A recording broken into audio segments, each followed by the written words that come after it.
Okay, hello. This time I want to tell you about the idea of the flight levels. It has three flight levels, and it is to, foster dialogue and decision making across the whole company. This is something that is coming from the Kanban world. Klaus Leopold from Austria, put all his experience into that, and this is something that evolved over the last year within different companies. So I'm going to take a picture to let you show or to let you know the idea behind that.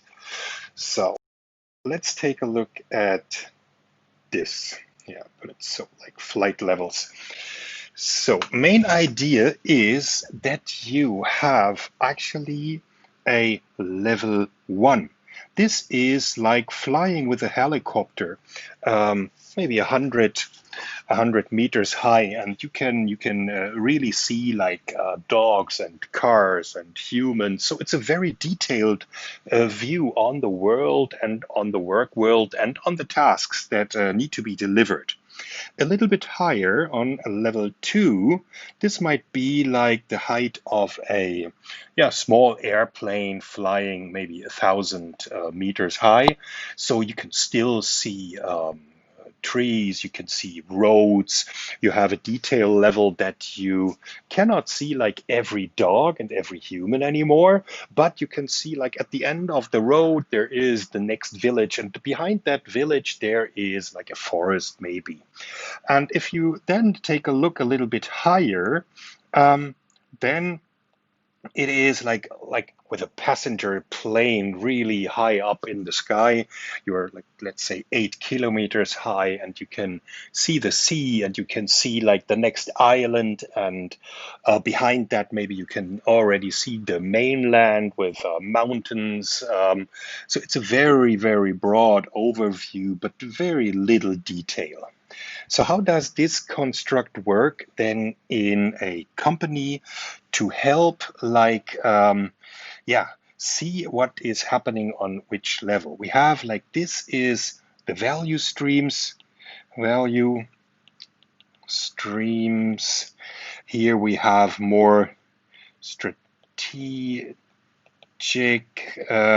This is also very nice to combine with OKRs. And down here we have like little functions or units or cells of doing their tasks on their own task boards, for example. So let's take a look at this. We start with flight level 1. Different functions or cells. Let's say they have a visualization of their work. Just imagine these are like task boards. Let's say we have like four different units or teams or whatever here. Um, they can actually decide what kind of mode they want to go to. Maybe they choose Scrum, maybe they choose Kanban, maybe they choose like design thinking or whatever. So every unit can go for its own flavor of doing the work within this function or these cells or within these teams. So this is let's say like the task boards where you have really on a task level, on your daily work level, a detailed view who is doing what with whom together.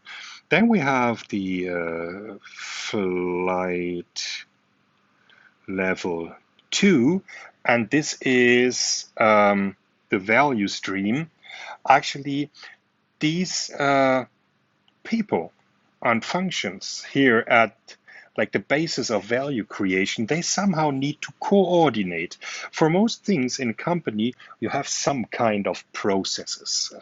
So we can like create big boards, and we have like maybe wherever it starts with ideas in the beginning, and then you evaluate, and then you go for a rough concept, then you go for kicking it out or continuing, and then maybe you have like your business cases and your numbers ready, then it starts like that you have like early stages of development. And when it's developed, maybe back here, you go into production or whatever.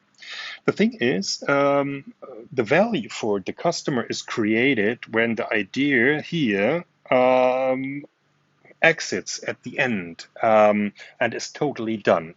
If it goes to the market and someone is willing to pay money for it.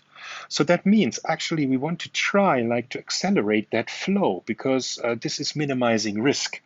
Um, so if we do not put too much in this value stream, the flow will get like faster. If we put like tons of things in here, the flow, yeah, will go for items waiting. So we have like items then waiting here all the time. Normally it's uh, let's say waiting times can be like up to 80% of all the time it takes to deliver something here in the end, right?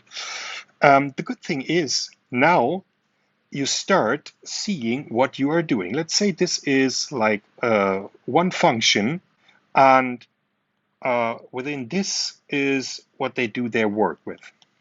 But this work is coming from somewhere, so it makes sense for them to see in advance what's in the loop, what's coming next. Huh? And of course, they deliver the work to someone. So also the other people that are like taking over that work here, they might be interested, let's say it's maybe these, they might be interested to know what's happening here and when is the next work coming for us. Um, let's say maybe this is some marketing function, and they create ideas pretty early here, and they have to like coordinate in the end if everything went well to deliver it outside to the market. So when they start creating some action items here, it might be interesting for the others to see it. They could also maybe pull expertise from other functions to this item to ask them like about their opinion. And then it starts flowing this way, and everyone in the value stream can see this item progress. So it's good for progress tracking, and it's good to see like actually where is the work coming from into our function, our silo, into our unit, and where does the work go to. And on these intersections, there has to be like massive communication to be clear about prioritization, for example. So let's take a look at the flight level 3.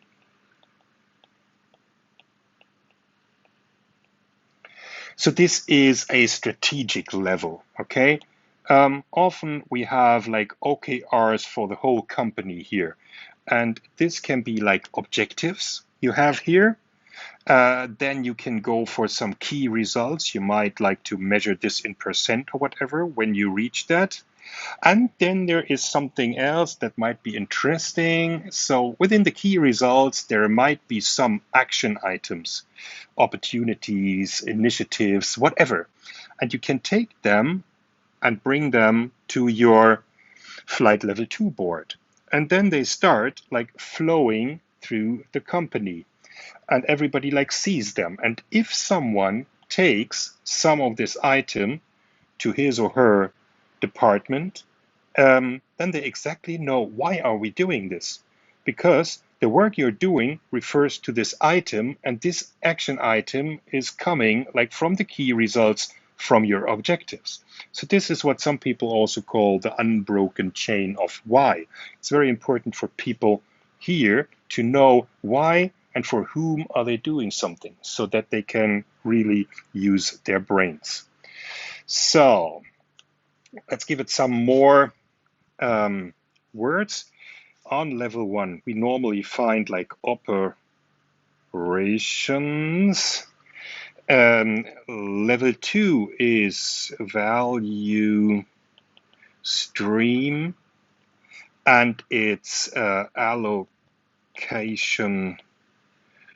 of resources. And of course, all this can be run top down. Huh? You can steer it from above, but that will not help like the management becoming a bottleneck. So it enfolds the power if the operational basis of your company creates this flight level 2. Should not take like the processes as they are, display them here. You should allow these people down here to create how it should be. And they can do that together. So we have like formats like open spaces and stuff. It's really working good. So this actually unfolds its magic if you do it self-organized within a company, and if the people here on the operational basis of your company are in charge of it and are owning the level 2. Um, well, and then give it here the word strategic. So that roughly is the concept of the flight levels. Hope you like it. Hope it can maybe solve some problem within your company. If you want to know more, look for the Flight Level Academy. Look for Klaus Leopold. Follow him on Twitter, or watch some kind of keynotes from him on YouTube. That can be really helpful. And if you have like more questions about that, you can also ask Alex, who was just recording this one. Thanks for listening.